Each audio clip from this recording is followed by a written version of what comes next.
to give to the community leaders here today, but I'm not going to read it out to you because I think you know what it's going to say. There's only one thing I want to say, but it's an important thing.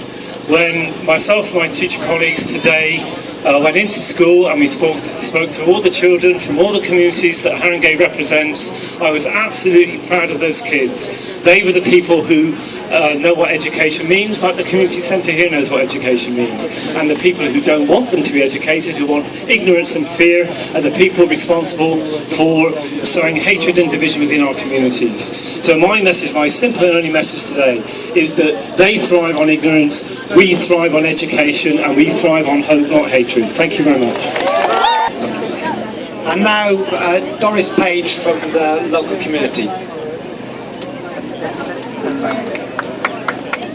Thank you.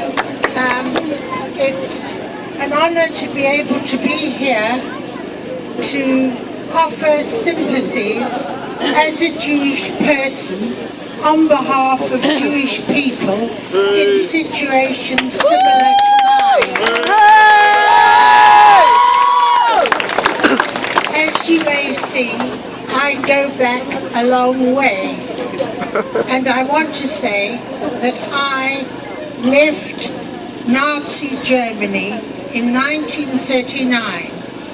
I and my nuclear family managed to get away, to escape, but the rest of the family were killed in concentration camps. This has left us with an acute awareness of how important it is for all of us to try our level best to live together and to work together in harmony and to iron out our differences, because, as has already been said tonight, we're all members of the human race.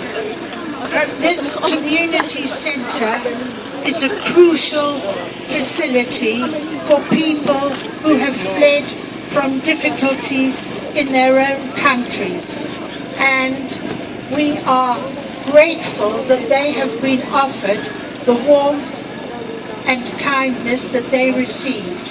Now, in their moment of great difficulty, we are here to do whatever we can to help them to get back